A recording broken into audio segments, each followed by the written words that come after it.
Hey guys, मैं आरिफ मोहम्मद आप सभी का हमारे YouTube channel AK sir chemistry पे स्वागत करता हूँ। हमारा टॉपिक चल रहा है chemical kinetics. Kinetics, what is kinetics? Kinetics एक ब्रांच है जिसमें अपन मोस्टली किसी भी रिएक्शंस की रेट ऑफ रिएक्शन, अभिक्रिया के वेग के बारे में बात करते हैं। आज का हमारा टॉपिक है फर्स्ट ऑर्डर रिएक्शन, प्रथम कोटि की अभिक्रियाएं, जिसके बारे में हम बात करेंगे। बात शुरू करने से पहले चैनल को सब्सक्राइब कर दीजिए और यूं ही हमारे साथ बने रहिए। तो बात करते हैं फर्स्ट ऑर्डर रिएक्शंस। ऑर्डर अपन जो पीछे की क्लासेस है उसमें डिस्कस कर चुके हैं कि ऑर्डर या कोटि क्या होती है। देखिए, किसी भी रिएक्शन के लिए आपने रेट लॉ लिखा है तो रेट लॉ में जो रिएक्टेंट है, रिएक्टेंट की जो पावर होती है वह पावर ही ऑर्डर कहलाती है। यहाँ पे अपन बात करें फर्स्ट ऑर्डर प्रथम कोटि, यानी पावर क्या होगी? एक। पावर क्या होने वाली है? यहाँ पे 1 होने वाली है। उसी के बारे में अहेड डिस्कस करते हैं। यहाँ पे देखिए, अपन ने एक सिंपल रिएक्शन यहाँ पे ली है, reactant R converted to product P। Reactant R product बना रहा है। बिगिनिंग में जब T इज इक्वल टू 0, यानी T is equal to 0 means reaction अभी शुरू नहीं हुई है, तो यहाँ पे रिएक्टेंट की जो इनिशियल कंसंट्रेशन है, प्रारंभिक सांद्रता, उसको अपन ने किससे डिनोट कर दिया? R नोट से। अब रिएक्शन जब शुरू ही नहीं हुई तो प्रोडक्ट तो बना ही नहीं है, तो प्रोडक्ट को अपन ने क्या लिख दिया? 0। प्रोडक्ट नहीं बनाया तो 0 शो कर दिया। ठीक है। इसके बाद में एक कोई भी टाइम हमने ले लिया T। उस T टाइम पर रिएक्टेंट की कंसंट्रेशन R नोट से क्या हो जाती है? R हो जाती है। R नोट से R हो जाती है। इनिशियल से क्या हो जाएगी? कम हो जाएगी। और प्रोडक्ट को हमने यहाँ पे शो कर दिया P से। ठीक है। अब देखिए, रिएक्शन रेट ऑफ रिएक्शन, अभिक्रिया का वेग कैसे शो करते हैं? हमने बिगिनिंग में बता दिया था, change in concentration by time. अभिक्रिया जो हो रही है, अभिकारक की सांद्रता में कितना परिवर्तन हो रहा है, बटे में क्या लिख देते हैं? समय लिख देते हैं कि उस परिवर्तन में कितना समय लग रहा है। तो हमने लिख दिया R is equals to minus dr बटा dt। फिर से मैं बता दूं, what is negative? Negative sign आपको इन्फॉर्म कर रहा है, हमें इन्फॉर्म कर रहा है कि टाइम के साथ साथ इस रिएक्टेंट के कंसंट्रेशन में, सांद्रता में क्या आ रही है? कमी आ रही है। कमी तो आएगी ना, रिएक्टेंट किस में कन्वर्ट हो रहा है? प्रोडक्ट में कन्वर्ट हो रहा है, तो धीरे धीरे रिएक्टेंट क्या होता जाएगा? कम होता जाएगा। उसी की इंफॉर्मेशन ये नेगेटिव साइन हमें देता है। फिर हम रेट लॉ, वेग नियम से इस रिएक्शन के लिए रेट को कैसे लिख सकते हैं? Rate is equals to KR। Reactant की पावर, कौन सा ऑर्डर डिस्कस कर रहे हैं? फर्स्ट ऑर्डर, प्रथम कोटि। तो यहां पावर कितनी लगा दी? 1। ठीक है। इसको अपन ने इक्वेशन नंबर 2 दे दिया। अब देखिए, इक्वेशन नंबर 1 किसकी है? रेट की है। इक्वेशन नंबर 2 भी क्या है? रेट है। दोनों ही रेट है, तो दोनों रेट क्या हो जाएंगी? इक्वल हो जाएंगी। आपने लिख दिया माइनस dr बटा dt बराबर KR। इन दोनों इक्वेशन को क्या रख दिया? इक्वल रख दिया। देख लीजिए, इसके पश्चात आपने क्या किया? जो यहाँ पे dt है, इसको आप राइट हैंड साइड में ले आए और R को कहां ले गए? लेफ्ट हैंड साइड में। तो R यहाँ पे मल्टीप्लाई में, तो इधर जाके कहां जाएगा? डिवाइड में। dt यहाँ डिवाइड में, तो इधर आके किस में आएगा? मल्टीप्लाई में। ठीक है, ओके। अब देखिए, आपको जो ये इक्वेशन मिली है, ये वाली इक्वेशन, इसकी बात कर रहा हूं मैं, माइनस dr बटा r is equal to k dt। इसको आपने क्या किया? दोनों तरफ से माइनस से मल्टीप्लाई कर दिया, नेगेटिव से मल्टीप्लाई कर दिया। तो negative negative multiply positive, positive multiplied by negative negative, यानी अपने को एक रिएक्शन मिली dr बटा r is equal to minus k dt, जिसे अपन ने यहाँ पे शो कर दिया इक्वेशन नंबर 3 से। थर्ड इक्वेशन अपन को यहाँ पे प्राप्त हो जाती है। अब अपन क्या करेंगे? जो ये तीसरी इक्वेशन है, ये एक डिफरेंशिएट इक्वेशन है, अवकलित समीकरण है, और अपने को क्या चाहिए? एक कंप्लीट रिजल्ट चाहिए। तो इस टूटी हुई टुकड़ों को क्या कर दें? जोड़ दें। जोड़ने के लिए हम क्या करते हैं? इंटीग्रेशन, समाकलन, यानी इस इक्वेशन का आप समाकलन कर देंगे तो dr बटा r जो आपने लिख रखा है, इसका इंटीग्रेशन क्या मिल जाएगा? ln r। यहाँ पे एक चीज आप लोगों की मैं कवर कर दूं कि ln r जो है नेचुरल लोगरिथम है। इस ln r को आप log e भी लिख सकते हैं। log e लिखे चाहे ln लिखे, डजंट कोई डिफरेंस यहाँ पे नहीं है, सेम ही है। ln r both are natural logarithm. यहाँ पे आपने log का बेस e ले रखा है। ठीक है, ओके। तो ln r is equal to k dt का क्या लिखा? Integration minus kt plus c। Minus k dt थे ना? ठीक है। इक्वेशन नंबर 4 मिल गई हमें। ओके। अब देखो, t इज इक्वल टू क्या रखे? 0। t बराबर 0, यानी अभिक्रिया जब शुरू ही नहीं हुई थी तो R भी क्या था? R note. जो अपन ने इनिशियल कंसंट्रेशन बताई थी, प्रारंभिक सांद्रता बताई थी, वह होगी R is equal to R naught. कब? t बराबर 0 पर। अब ये जो वैल्यूज है, इन वैल्यूज को आप इक्वेशन नंबर 4 में पुट करिए। इस इक्वेशन में इन वैल्यूज को आप पुट करिए। तो यहाँ पे r है, r को आप क्या लिखोगे, r नोट। आपने यहाँ से क्या लिख दिया, ln r को ln r naught is equals to kt। k के मल्टीप्लाई में कौन है, t। t कितना है, 0, तो मल्टीप्लाइड बाय 0 प्लस c। तो यहाँ पे अपने को c का क्या रिजल्ट प्राप्त हुआ, c is equals to ln r naught, यानी अपने को यहाँ पे किसकी वैल्यू प्राप्त हो गई, c की वैल्यू प्राप्त हो गई। अब इस c की वैल्यू को पुट कहाँ करें, इक्वेशन नंबर 4 में पुट कर दीजिए c की वैल्यू। ये देखिए c का मान समीकरण 4 में रखने पर c का मान आपने कहां पुट कर दिया, इक्वेशन नंबर 4 में पुट कर दिया, यानी इस c के स्थान पे आप क्या रखने वाले हो, ln r नोट। तो आपको इक्वेशन क्या प्राप्त हुई, ln r is equals to minus kt, c की जगह क्या लिख दिया, ln r naught, equation number 5। इस इक्वेशन नंबर 5 को ध्यान में रखना, आपने हाईलाइटेड रखना है, क्योंकि इसी के रिस्पेक्ट में आगे अपन ग्राफ भी प्लॉट करेंगे।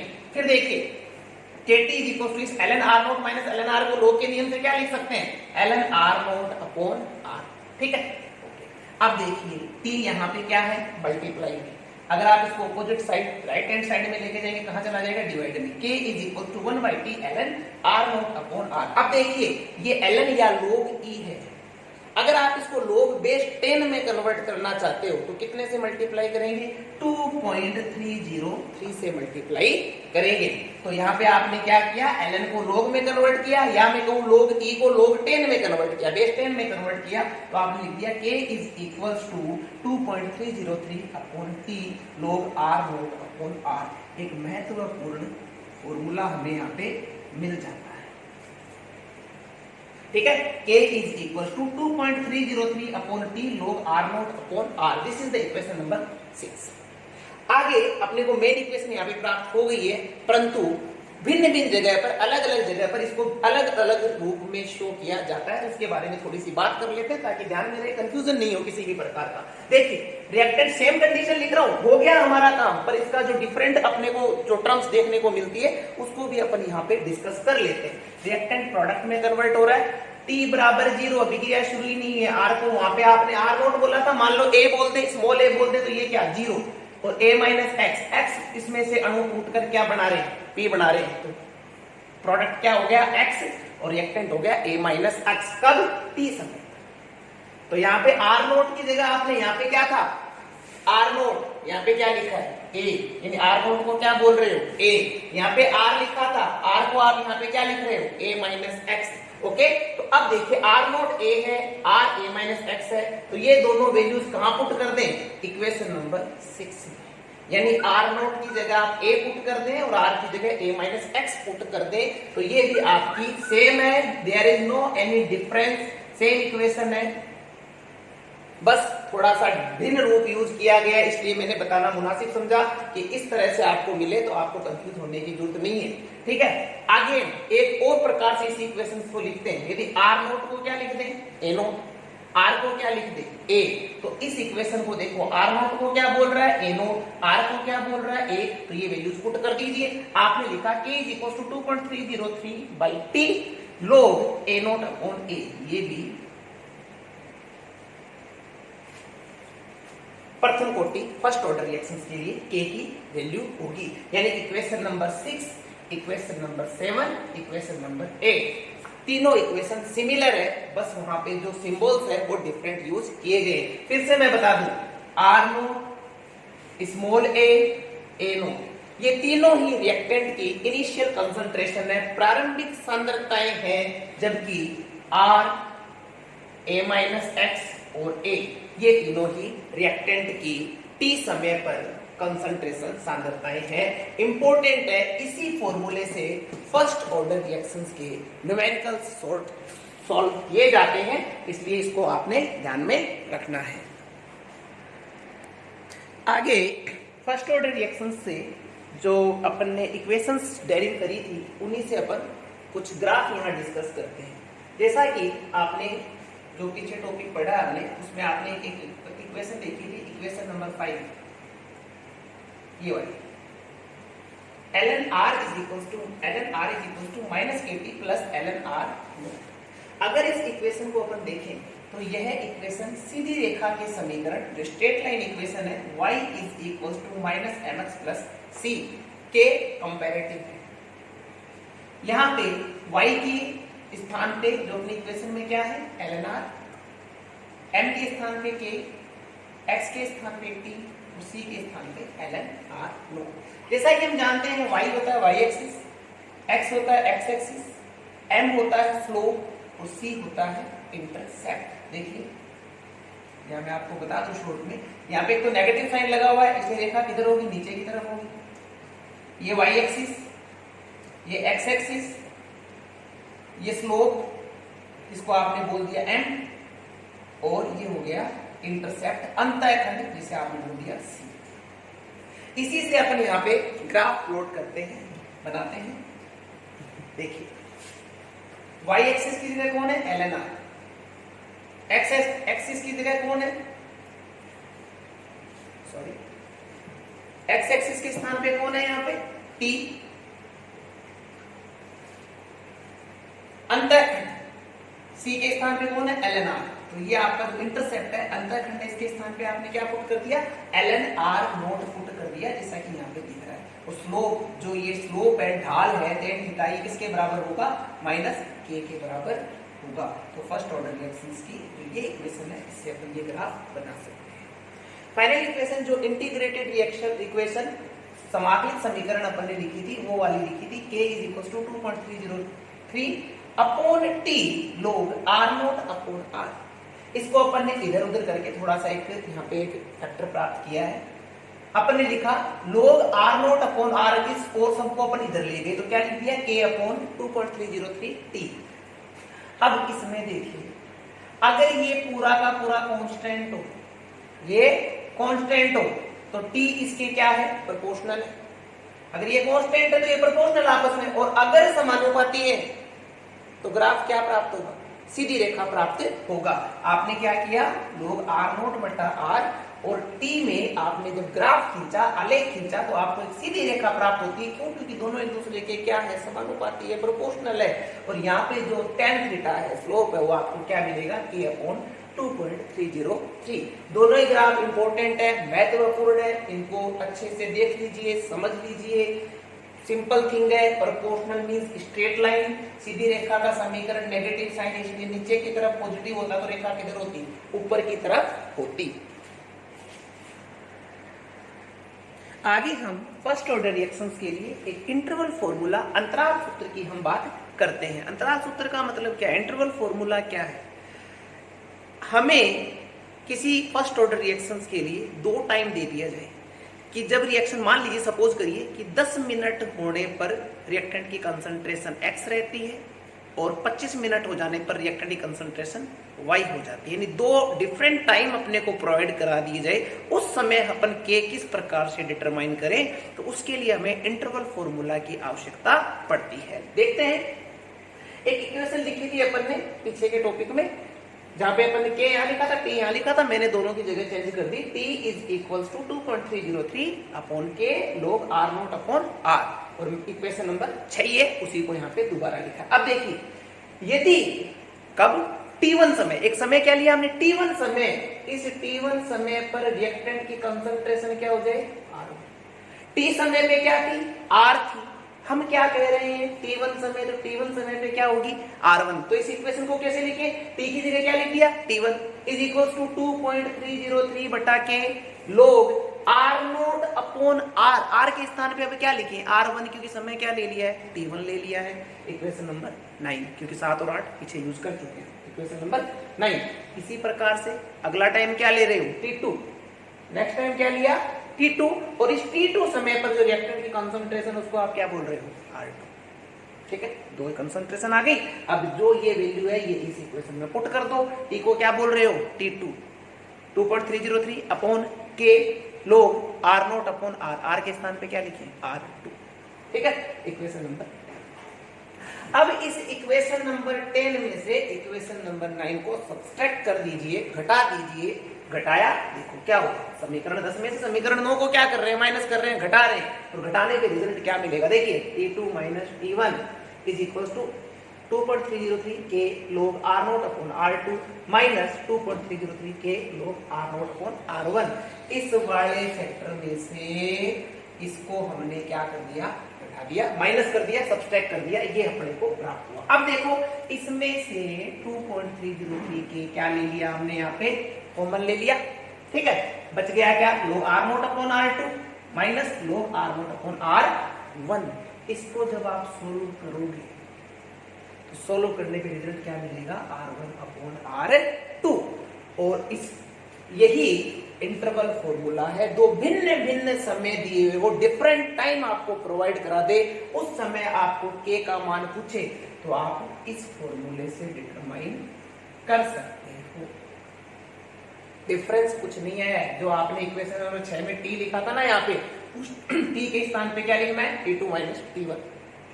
जहां R0 लिखा था वहां क्या लिखना है, R1, और जहां R लिखा था वहां क्या लिखना है, R2। कब, जब दो अलग अलग टाइम दिया जाए, 0 से शुरू करके आपको एक टाइम दे दे तो कोई दिक्कत नहीं है, इक्वेशन नंबर 6 यूज करिए। परंतु रिएक्शन शुरू होगी, 2 टाइम दे दिया, एक 10 मिनट दे दिया, एक 15 मिनट दे दिया, एक 17 मिनट दे दिया, एक 18 मिनट दे दिया, ऐसा दे दे, एक 20 मिनट दे दिया, इस तरह से दे दे, तब आपको इस फॉर्मूले को यूज करना है। That is the interval formula of first order reaction. कोई डिफरेंस नहीं है, वही फॉर्मूला है, उसी को हमने लिखा है। ये पूरा किस तरह से है, कोई जरूरत नहीं है रटने की, केवल ये याद रखिए k is equals to 2.303 by 2 minus t1 log R1 upon R2। This is the interval formula, अंतराल सूत्र प्रथम कोटि अभिक्रिया के लिए। आगे हम बात करते हैं अर्धायुकाल या हाफ लाइफ की।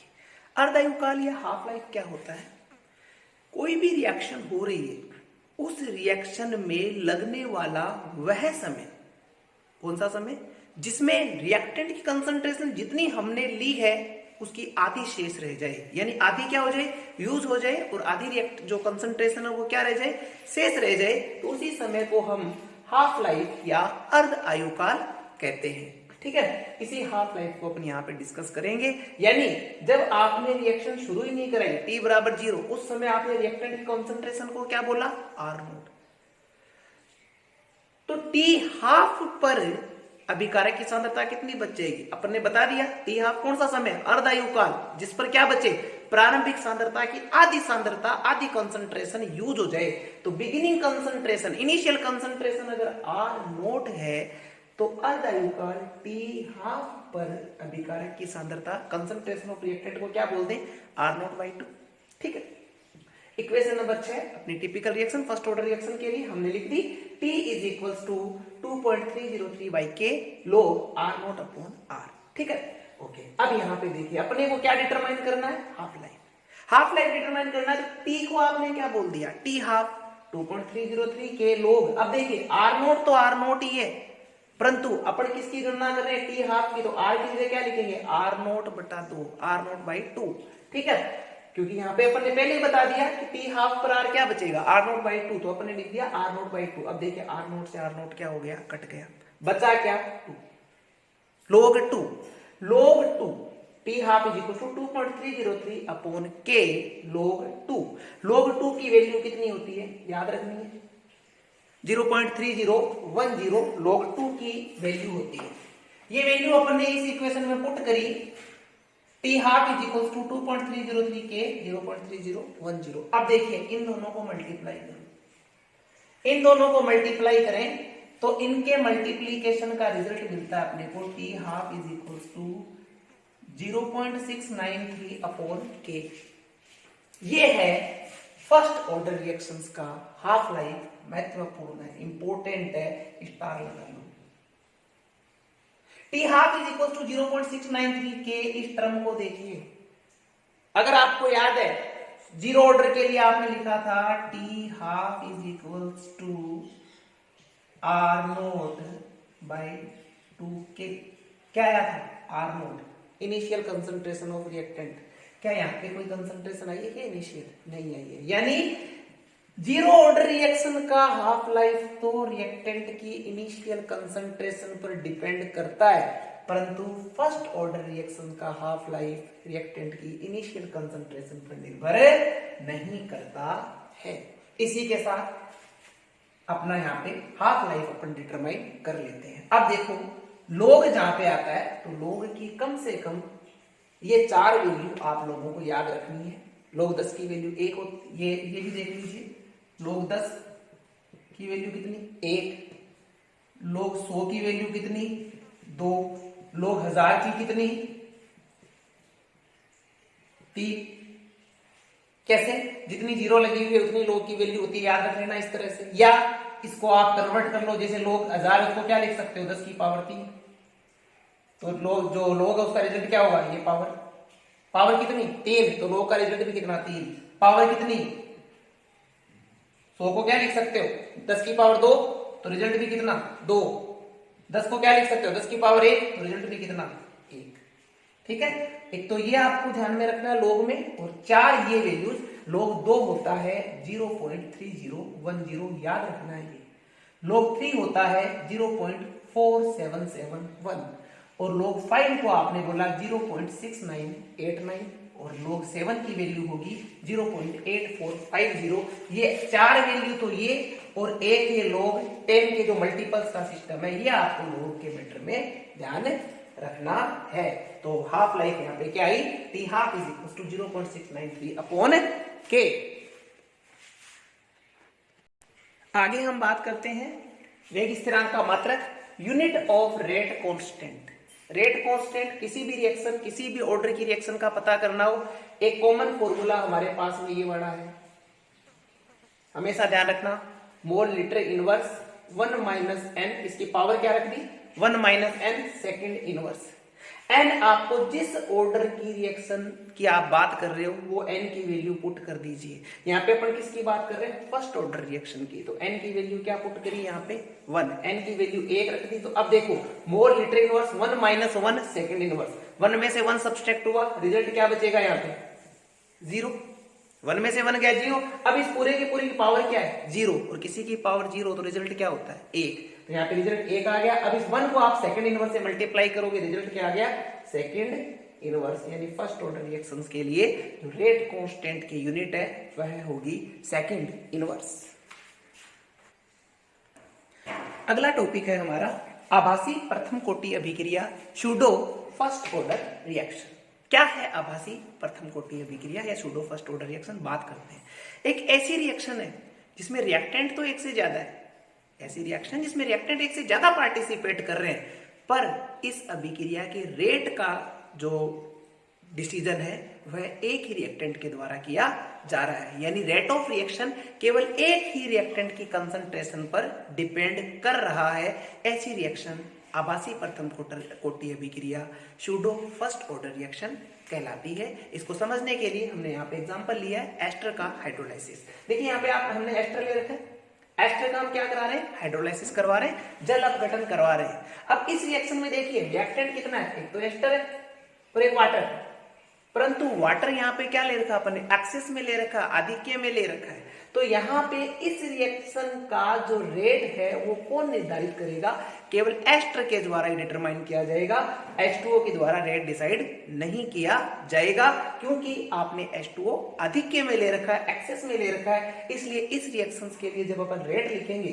तो रेट इज इक्वल टू क्या लिख देंगे K और कॉन्सेंट्रेशन ऑफ एस्टर की पावर 1, यानी रिएक्टेंट 2 है परंतु रिएक्शन का रेट केवल एस्टर के द्वारा डिसाइड किया जा रहा है, क्योंकि आपने H2O एक्सेस में आधिक्य में ले रखा है। ऐसी रिएक्शंस को सूडो फर्स्ट ऑर्डर रिएक्शन या आभासी प्रथम कोटि अभिक्रियाएं कहते हैं। जैसे इसके लिए देखिए मॉलिक्यूलैरिटी कितनी है, कितने अभिकारक भाग ले रहे हैं 1 और 2, मॉलिक्यूलैरिटी 2, आणविकता 2, परंतु ऑर्डर या कोटि कितना है 1। ठीक है, तो ये भी ध्यान में रखिएगा कि सूडो फर्स्ट ऑर्डर रिएक्शंस क्या होती हैं। तो गाइस आज के लिए इतना ही, मिलेंगे नेक्स्ट क्लास में। चैनल को सब्सक्राइब कर दीजिए। Thank you very much.